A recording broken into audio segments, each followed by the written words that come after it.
No programa de hoje, nós vamos conversar com a Day Lopes. Ela é casada, cristã, tem 2 filhos, atua na área da beleza há 20 anos e é especialista em sobrancelhas. Seja bem-vinda, Day. Que prazer e privilégio ter você aqui. Prazer é todo meu. Hoje nós vamos permear em diversos assuntos que não deixa de tocar na questão da beleza, do autocuidado, do propósito, do posicionamento, do autoconhecimento. Mas para iniciar, eu queria que você fizesse um resumo. Como foi a sua vida na infância, na adolescência, até você chegar nesse propósito que você desenvolve hoje? Bom, falar da minha vida é falar diversas coisas, altos e baixos, né? Desde tão criança, vivi tantas experiências que se pudesse hoje contar, contaria em vários livros e não me conhecendo diria que eu tenho mais de 90 anos. Bom, eu tive uma infância bastante difícil, eu creio que para muitas pessoas da minha idade, né? Hoje a gente vai olhar para trás e percebe quanto a nossa infância foi muito mais difícil do que hoje, né? Talvez pela informação que não tínhamos, que os pais, né, não tinham, estrutura, toda a infraestrutura, toda a questão financeira, enfim. Então eu tive uma infância muito pobre, muito simples, né? E marcada por muitas violências, né? Seja no centro familiar mesmo, em casa, e as demais, né?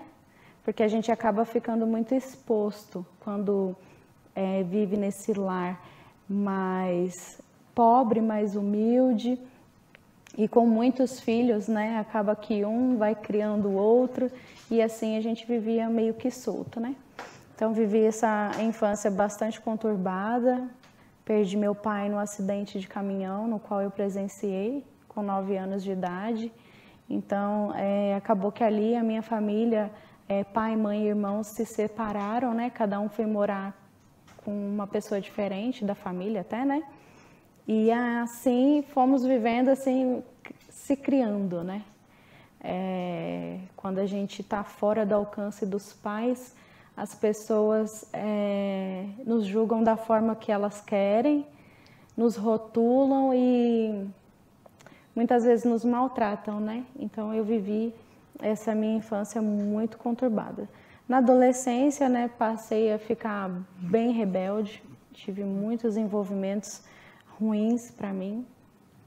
E conheci Jesus com 15 anos de idade, mas foi um conhecimento passageiro. Porém, foi muito marcante em minha vida, né? E a própria falta de maturidade em continuar me afastou, né?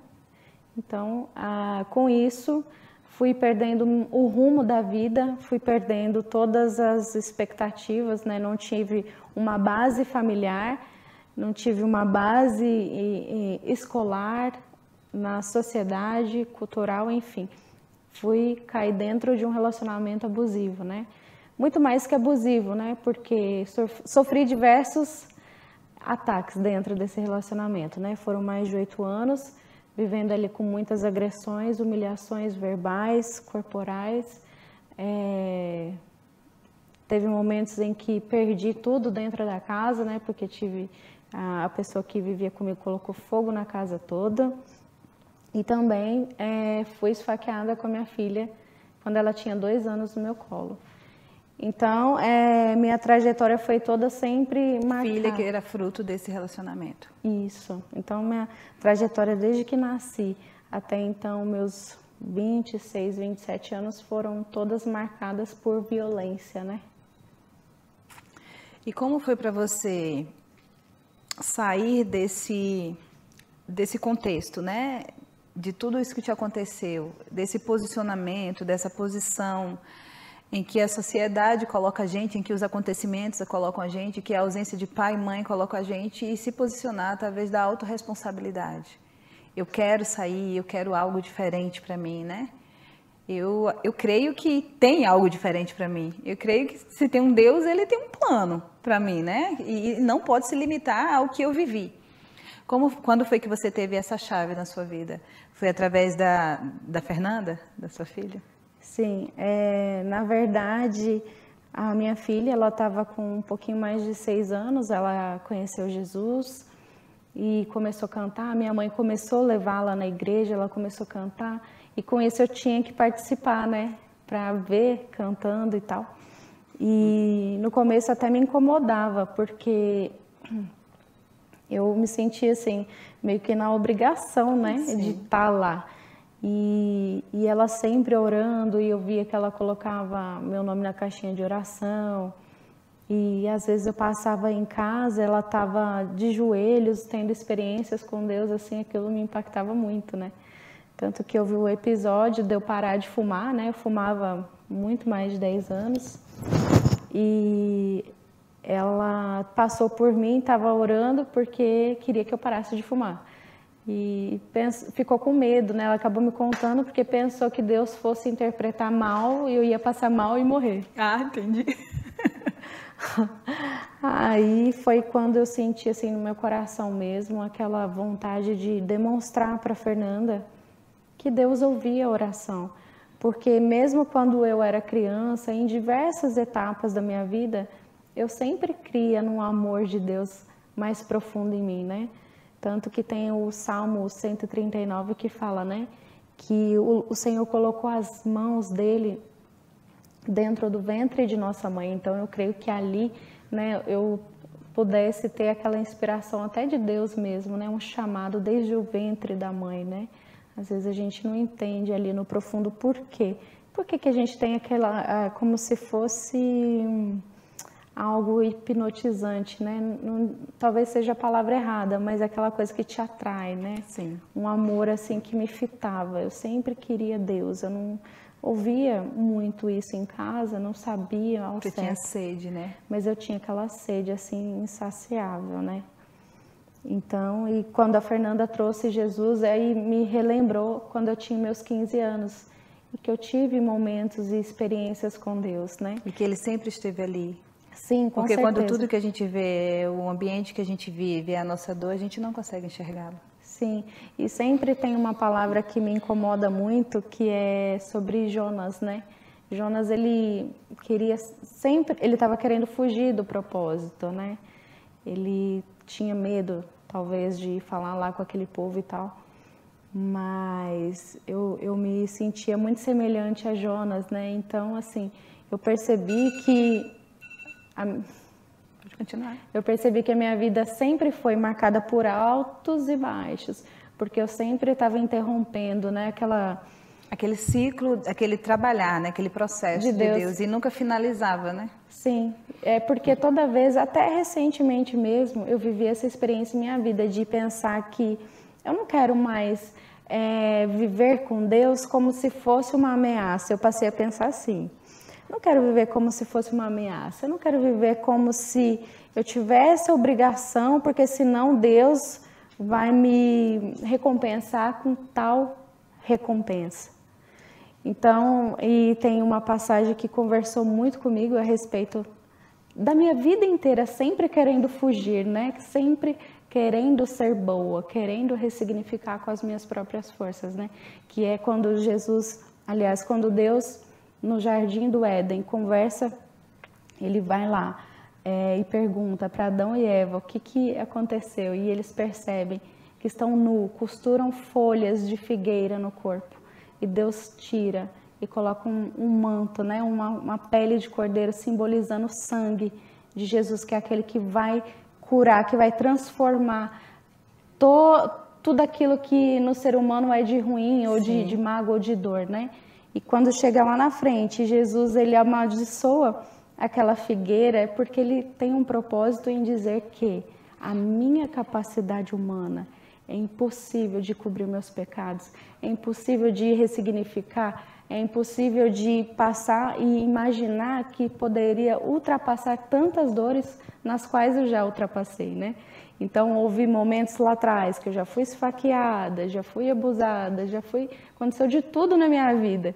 E não tenho mérito nisso. Não tenho mérito hoje de dizer assim, a Daiane tem forças suficientes para ressignificar. A Daiane é uma pessoa que se auto-ajuda. Não, a Daiane é aquilo que é o tema do programa, o amor de Deus cura. Amar cura, você crer nesse amor de Deus que transforma, né? Que deu o seu Filho, né? O seu sangue para nos lavar de toda a mágoa, de toda a dor, né? Porque quando eu olho para trás e eu vejo que eu reproduzi na minha vida até esse ciclo de violência na minha família, com a minha filha, e eu vejo assim, hoje ela vai fazer 17, e eu olho para mim, para minha capacidade humana, e eu falo, como que eu vou mudar isso? Nós vamos chamar os nossos apoiadores culturais rapidinho e daqui a pouco a gente está de volta com esse assunto que é transformador.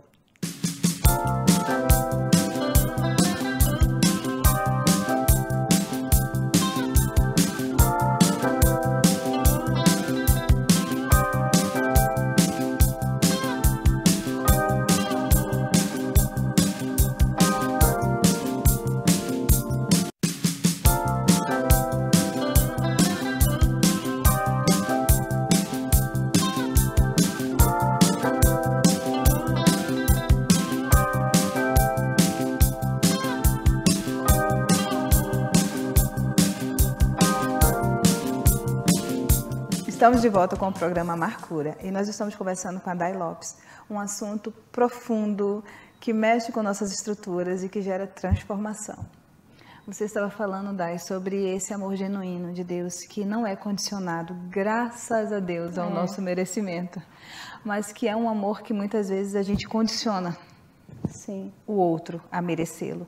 Porque é muito bom a gente amar quem pensa como a gente, quem gosta das mesmas coisas que a gente e quem tem algo para oferecer para a gente, né? Porque a gente quer ser correspondido, a gente quer ser amado. Mas aí quando a gente entende que Ele nos amou primeiro, a gente entende que a gente está aqui pela graça.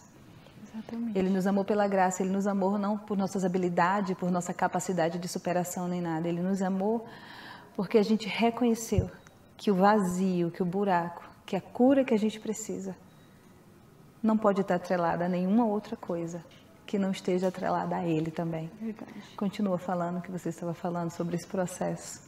Então é isso, eu tive que me enfrentar, né? Porque você olhar para dentro de você mesmo e perceber o quão rancorosa eu era, o quão eu não me senti, eu era tão mal amada, né, por mim mesma, assim, porque eu estava sempre olhando para trás, né? Às vezes eu caía nesse egoísmo de pensar assim, eu vivi tantas coisas lá atrás, eu superei tantas coisas, né? Colocando eu, né? E me esquecendo. É a autossuficiência, né? Me esquecendo mesmo da graça de Deus, né? Então eu vejo assim que esse amadurecimento ele veio, né? Foi tão necessário eu me recolher, pensar e falar assim, poxa, quem é a Daiane, né? Porque eu sempre menciono, né? Porque assim como imagina em sua alma, assim é. Como que é, na verdade, que eu sou quando ninguém está vendo, né? Porque, repetindo o Salmo 139, né? Se eu estou no mais alto dos céus ou no mais profundo do abismo, o Senhor está. Ou seja, se é de dia ou de noite, ou seja, se dentro do meu coração está limpo ou está sujo, Ele está lá. Não tem nada que a gente consiga ocultar dele. E a gente não deveria querer ocultar nada dele, né? Verdade. Porque ele nos criou, ele é onisciente, onipresente, onipotente, então ele tem controle de tudo. Com certeza. Então, perceber, eu acho que essa virada de chave na minha vida é isso. Saber que não depende da minha capacidade, do meu poder de ressignificar, de me autoavaliar, de fazer minha própria terapia, né? Aquela coisa toda, não. Essa força vem tão somente do Senhor. E é uma coisa que a gente resiste, né? A gente leva para as nossas vidas a punição. Ou se pune, ou pune o outro, né? E Deus, quando na verdade Deus, Ele é amor, né? E até para nos ensinar é amando. Pessoas feridas, elas ferem, né? Daí pessoas curadas, elas curam. Eu sei porque eu também tive esse processo seu. E a gente está em constante aprendizado. Às vezes eu me pego sentindo algo por alguém, eu sentindo um rancor. Ou eu vou mais fundo que ninguém gosta de falar disso. Inveja. Ninguém gosta de falar essa palavra, mas ninguém está livre disso. Ela vem de forma sutil, sorrateira, né? E ela vem às vezes de algo que você queria e que aí não está no seu momento de conseguir. E tipo assim, é algo feio que ninguém quer falar, mas é algo que a gente precisa realmente tratar, porque ela vem de encontro a gente todos os dias, amiga. E é uma coisa simples às vezes. Um sonho, um detalhe, uma viagem, uma conquista. Então, a gente precisa praticar a inveja reversa, né? De quando ela vinha, a gente respirar fundo e dizer, Senhor, eu sei que aquele é o momento daquela pessoa. Eu sei que é o momento que o Senhor preparou para ela, porque eu sei que o meu momento também vai chegar. Né? E que a gente possa todos os dias fazer esse trabalho, Dai. E é muito desafiador, como você falou, a gente olhar para dentro e olhar, porque é um lado feio, um lado sombrio. A gente começa a atacar e ferir pessoas e às vezes a gente acha que é aquela síndrome da Gabriela, eu cresci assim, eu nasci assim, eu vou morrer assim. E na verdade é só uma defesa. Ao menor sinal de a gente achar que as pessoas podem nos fazer sentir aquele sentimento de inferioridade, de rejeição, de não amada, de incapacidade, ou nos passar a perna, ou nos fazer de bobo, a gente quer atacar, contra-atacar, a gente quer se defender. E é tão sublime, tão lindo quando a gente deixa o Senhor lutar. Algumas das nossas lutas, né, amiga? Que a gente vê a transformação dele de verdade. A gente entende o que é pra gente, o que é pra ele. É tão leve, né? Eu falo que por muito tempo eu vivi exausta, cansada de guerrear. Guerrear contra todo mundo, guerrear contra tudo, sabe? Eu estava sempre de mãos, estava sempre armada, estava sempre na defensiva. Eu queria defender minha honra o tempo todo, eu queria defender o que eu penso, eu queria defender os meus ideais, eu queria defender os meus propósitos de qualquer pessoa. O menor sinal de pensar diferente de mim, ou de eu ser contrariada, ou de eu não ter o apoio. Nossa, aquilo para mim já era guerra. Eu queria ter razão a qualquer custo, eu não queria ter paz, sabe? Até de uma coisa simples, uma coisa minúscula, simples, se fosse uma fila. Eu dissesse que a fila estava errada e, tipo assim, aparecesse alguém que discordasse de mim, aquilo ali já era meu inimigo mortal. Eu não sabia lidar com isso. E foi o dia que eu falei, Senhor, eu estou cansada, eu estou exausta de guerrear. Eu estou cansada de lutar, eu estou cansada de querer com a própria força do meu braço vencer tudo, ser amada, ser aceita, ser vista, me conhecer e achar o meu lugar. Eu entrego o controle pelo amor de Deus. Faz esse trabalho por mim. Eu penso a mesma coisa, porque tem situações que a gente quer sempre, em primeiro lugar, resolver com o nosso braço, com o nosso entendimento, com o nosso conhecimento intelectual, né? Não é à toa que Jesus diz que vinde a mim, porque meu fardo é leve. Então, quando a gente deposita todas as nossas preocupações, todos os nossos anseios e os nossos defeitos sem rasgadamente, né, ele leva, né? Então, assim, ele muito... ele troca pelo dele, que é bem mais parece leve. uma mensagem, assim, subliminar, mas quando você experimenta, se tem uma coisa que eu sempre, mesmo quando eu não tinha tanto conhecimento, eu passei a testar versículos na minha vida, né? Então, eu pensava assim, por exemplo, a sabedoria. Eu sou uma pessoa que eu penso muito no que eu vou dizer, eu sou uma pessoa muito pensante. Então, dificilmente eu vou entrar em algum assunto no qual eu não vou conseguir ter um bom proveito daquilo. Eu não desperdiço muito meus conhecimentos, né? Então, isso eu aprendi na Bíblia, ter sabedoria em lidar nas situações. Então, tem coisas que eu não tenho opinião, eu prefiro realmente não dar. Tem hora que é necessário calar, tem hora que é necessário falar, ouvir, né, amiga? Sim. É tempo para tudo. E a Bíblia nos ensina, né? Ela é uma bússola. E o que me ajudou muito foi realmente me visitar. Desde a infância, o autoconhecimento, né? Junto com a palavra de Deus. Porque, mais uma vez, eu toco nesse assunto, né? Eu sempre quis ir para o lado cético. Apesar de ter experimentado tantas coisas com Deus, eu sempre quis desvincular isso, né? Porque eu queria falar para alcançar várias pessoas, não só cristão. Então eu falava, não, mas eu vou desvincular isso aqui, eu vou para o lado mais cético. E é impossível, porque a gente experimenta tudo isso dentro da palavra mesmo, né? Quando você vai lá verificar... E não tem como a gente proporcionar essa mesma experiência para outra pessoa se não for na mesma fonte. Exatamente, que a gente recebeu. Então, a gente pode estudar, fazer curso, ter mentoria, ler livro e a gente volta para a mesma fonte. Eu costumo brincar com as pessoas, quando você vai fazer um curso, uma faculdade, a primeira coisa que você faz é o quê? Você vai ver a grade, você vai ver o que é que o curso te oferta. Quando você vai comprar alguma coisa que você quer, um aparelho, um eletrodoméstico, a primeira coisa que você vai ver a especificidade daquilo, para que funciona, como funciona. Quando você vai tomar um medicamento, você vai para a bula, saber onde que ele vai fazer o efeito, o que não vai. Mas nunca, quase nunca as pessoas querem ir para a Bíblia. A Bíblia é o nosso manual. Exatamente. A Bíblia é a nossa bula. A Bíblia, ela está ali com todas as informações e em caso de defeito, e em caso de mau funcionamento, e em caso de quebra, ali também tem como ser consertada, ali também tem como voltar a funcionar da forma que fomos criados para funcionar, né, amiga? E é interessante você falando isso, que uma coisa que sempre me conflitou muito foi a respeito da maternidade em si.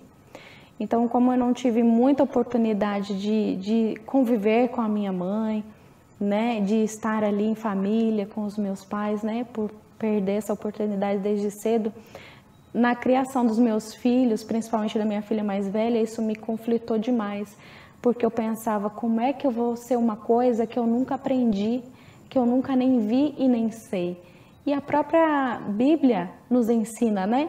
Como que você é com os seus filhos, como que você vai educar os seus filhos. Tem direcionamento para tudo, para casamento, para filho, para finanças. Sim, e o mais interessante é que Jesus, quando ele vai, né, aos céus, ele se despede, mais ou menos assim, dos discípulos, ele fala assim, eu não vou deixar vocês a sós, vou deixar o Espírito Santo. Então eu vejo que o Espírito Santo representa para nós hoje como uma mãe, aquele que nos ensina, que nos consola, porque esse é o papel primeiro do Espírito Santo, né? Aquele que consola, que nos ensina, né? Como uma mãe faz, né? Que nos faz querer mudar, mesmo que a mudança venha causar dor, mas que nos faz querer mudar, que nos faz querer mergulhar. Sim. Que nos faz querer não ter medo de expor quem a gente é.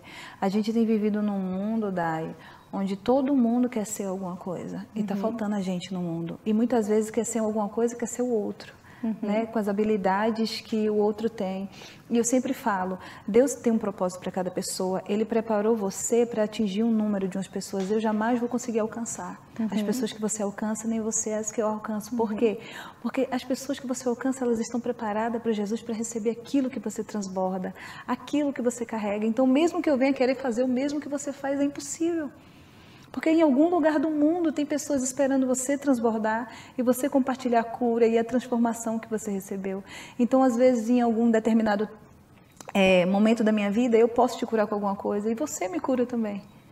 Com a sua cura que você transborda. Então, é uma troca. Então, se todo mundo entender que cada um tem que estar no seu papel, transbordando e sendo de verdade aquilo que Deus nos criou para ser, sem ser uma cópia do outro, sem ter vergonha das suas mazelas, das suas dores, dos seus defeitos, dos seus pecados e de verdade deixar Ele transformar a gente, eu acho que a gente consegue um mundo bem melhor, né, amiga? Com certeza. E é isso que me faz realmente querer ser melhor, né? Quando eu olho para mim mesmo, eu falo, meu Deus, só Deus, né? Como que Deus pode me amar, né? Então, pelos meus próprios erros, minhas próprias dificuldades, eu falo, eu preciso mudar, né? Então eu tô sempre refletindo. Tem uma música que fala isso, como pode me amar, Deus, sabendo que eu fugiria. Verdade. Daiane Fujona, né? É o Jonas, né? Você falou, lembrei da música. Conta pra gente um pouquinho antes da gente finalizar. Esse despertar do Espírito Santo na sua vida. Eu lembro que eu sempre brincava com você que você ia trabalhar com mulheres, você lembra? Eu fiz, não, vamos me acompanhar, vamos lá nas escolas, que seu testemunho para mulheres. E Deus tem te revelado de uma forma sublime, linda e maravilhosa, esse ministério infantil. Conta pra gente como que você sentiu esse despertar. Ju, é claro, né, tudo que eu sou de melhor, assim, depois de Deus, é a minha filha, né, a Fernanda. Ela me faz querer ser melhor, querer refletir, né? E eu estava pensando muito que o quanto que Deus alcançou a minha casa e salvou a minha vida através da vida da Fernanda. Você vê, tão pequena, já levou Jesus para nós, né? E se a gente for pensar hoje, no mundo melhor, nós só podemos ver um mundo melhor com crianças sendo bem cuidadas, crianças sendo bem educadas, bem assistidas. Então eu só posso pensar no mundo melhor trabalhando ali no alicerce, que é na primeira infância, no primeiro ano de vida. E aí você pode ver estatísticas aí absurdas de, né, tantas pessoas com tantos transtornos devido à infância. Exatamente. Né? Então, assim, e eu acabei vivenciando esses transtornos na vida da minha filha, que isso me ensinou muito, né? Olhar para ela com um olhar mais sério também. Então, eu vejo assim que... E logo depois, né, engravidei do Enzo, passei ali mais de 3 anos estudando tudo sobre a infância, vários tipos de assuntos, de criação, de temperamento, de comportamento. Só que eu nunca tinha pensado através da Bíblia. Eu falei, poxa, eu preciso entender o que Deus fala na Bíblia sobre as crianças. E quando eu comecei a mergulhar nisso, fiquei encantada. Eu passo grande parte do meu dia, né, eu já passava eu sempre falo, né, todo o conteúdo que eu assisto, que eu vejo, é sobre crianças, né? E aí, recentemente, eu estou fazendo cursos, né, de evangelismo infantil. Aí estou preparando uma coisa bem legal assim para ministrar em vida de crianças. Que lindo isso. E é isso, sabe? Eu vejo que Deus, ele ama as crianças e ele diz, né, em Mateus que o maior no reino é aquele que tem um coração como o de uma criança. Porque é um coração ensinável, é um coração ensinável. Quando você vai lá com amor, ensina seu filho, você fala, querido, olha só, eu sempre presto atenção no jeito do meu filho pequeno, quando eu falo assim, posso conversar com você? Ele para na hora e fala assim, mãe, sim. Então eu vejo assim, né, que o quão importante é o diálogo. O diálogo, e ensinar mesmo sobre Jesus, né, e como que ele é ensinável, como que ele é atento, tão pequeno. Então é isso. Que nós precisamos ter um coração ensinável. Ensine a criança o caminho que deve andar e quando e for nunca grande ela vai não desviar dele. É. Que lindo isso. Olha para essa câmera aqui, Dai. Deixa sua rede social para as pessoas e deixa uma mensagem para todo mundo que já enfrentou, que está enfrentando alguma das áreas, das dificuldades e dessa transformação que você enfrentou e que você possa estar motivando essas pessoas. Olha, minhas redes sociais é Dai Lopes Sobrancelhas, né? Quem se sente à vontade me segue lá, né? Mas o que eu deixo para todas as pessoas que eu conheço, a mensagem é a seguinte, né? Pode uma mãe esquecer-se de um filho que amamenta, né? Essa é a palavra de Deus para a minha vida, para a sua vida. E é claro que quando a gente pensa se pode uma mãe esquecer, a gente diz que não. Mas a palavra continua, mas se todavia ela esquecer, o Senhor diz, eu nunca esqueceria. Porque o seu nome está gravado na palma, né? Então, assim, é maravilhoso, não tem. Dai, você acredita que é Marcura? Cura 100%. Muito obrigada, amiga, pela sua preciosa presença aqui, por todo o aprendizado, por todo o transbordar. Que Deus continue te enchendo, te inundando, que você venha gerar transformação e que a próxima geração, ela venha ser uma geração curada, uma geração restaurada e posicionada, porque pessoas como você se levantou para fazer a diferença na vida delas e no mundo. Vamos investir nas crianças. Isso aí. Amém. Estamos finalizando mais um programa Marcura. E eu te convido a refletir sobre tudo que foi falado aqui, para que você venha gerar transformação na sua vida e na vida de todas as pessoas à sua volta. Que aquilo que te feriu, que aquilo que te machucou, não venha te paralisar, mas venha ser um combustível para você ver a transformação acontecendo em você e para você viver com propósito e levar essa transformação para a vida de outras pessoas. Um cheiro e até o próximo programa.